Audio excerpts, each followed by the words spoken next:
Good afternoon. Welcome to the In Results podcast. We're certainly moving forward very quickly. Today is March the 26th. We are 3 days away from more of the COVID lockdown rules being relaxed.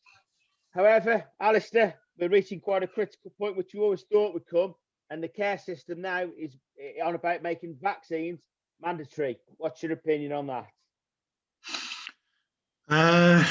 It's a tough one, Ben. I mean, I've been quite surprised at the resistance in certain communities and certain age groups. And most people I know have, as soon as they've had the opportunity, they've been going with a hop, skip, and a jump to the vaccination centres, and they've been getting their jabs and feeling pretty good about it. And so it comes as a bit of a surprise when you then find that there's quite a lot of resistance to it, and actually it does throw up a lot of arguments for and against compulsory requiring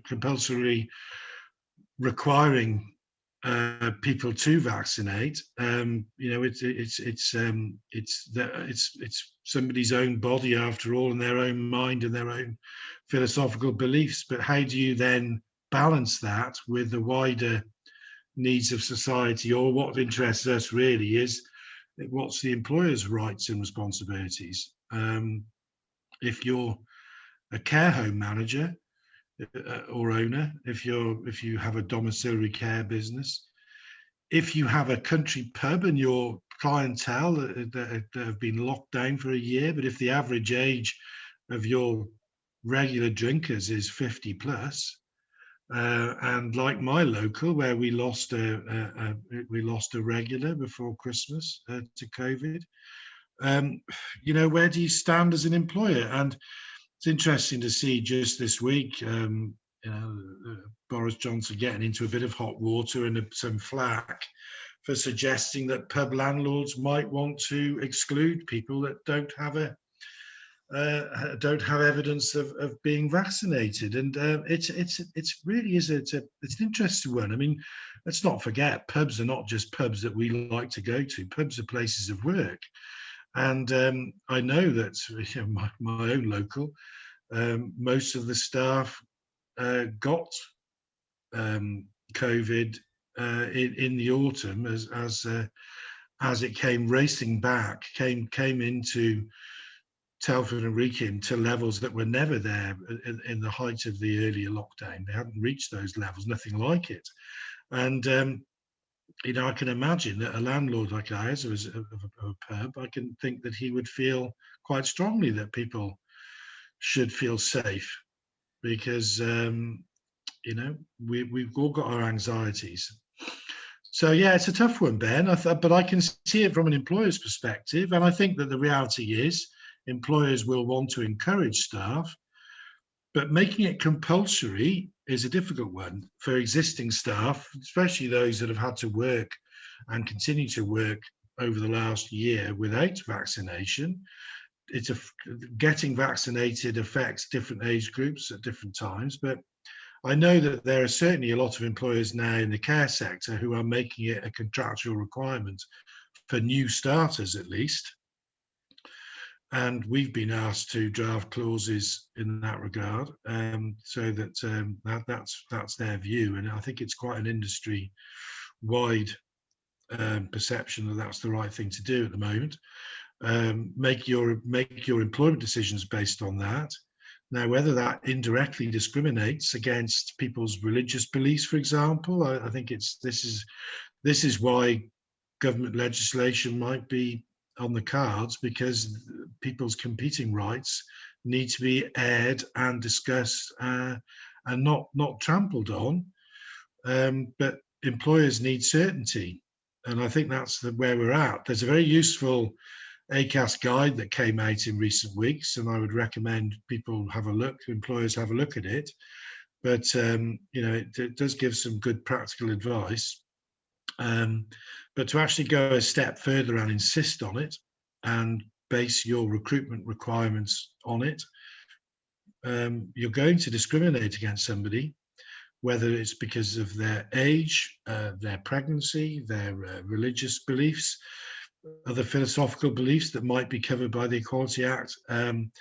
There's going to be trouble afoot down the line. So I think we do need government intervention for some clarity, rather than have the uncertainty of case law establishing what might be reasonable down the line.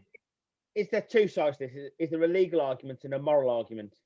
Yeah, I think the two are very closely linked, to be frank, Ben. Yeah, there is. Yeah. I think this is certainly a case, as you always say, you'd rather see a test case than be involved in the first one, wouldn't you, on this? Oh, Ben, I've said it before, and absolutely right. I would feel much happier fighting the corner for a company whose business is in care, in one form, shape or other, whether it's domiciliary care, whether it's care homes. We're dealing with vulnerable people, every age group, everybody gets old. This COVID is going to be living with us now, like flu has for so long. Different strains are going to come along. We're seeing it already. There will be winters where maybe last year's vaccination isn't as effective, and it's going to make people very poorly. So I think that I would be happier with fighting the corner for employers who are in the care sector. But I think that employers generally, if they're sending staff out to other people's homes, like your Pimlico plumber chap, who's very outspoken about it and has been for a while, very clear on that. And if he's sending plumbers out to people's homes, they're going from home to home in the same fashion that the same manner in which a domiciliary care worker is. They're going from home to home, and like it's just going to spread it. If there's carriers out there, they're going to spread it. So I think it's an interesting area of law that's being discussed.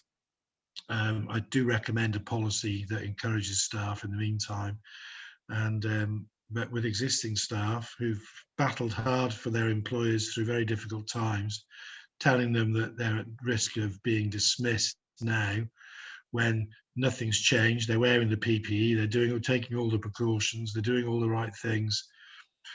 That's a difficult one to reconcile them. But there will be employers that will wish to take that decision. Well, as we always say, please take the right advice. Please do talk to Alasdair and his team, because he will put you on the right track. I don't think the situation is a one size fits all on this. Alasdair, as always, very valuable advice. Thanks for joining us today. Thank you, Ben.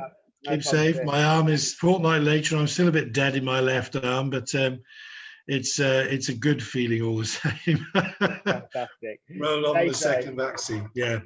Stay safe. Cheers, Alasdair. Thanks, Ben. Cheers.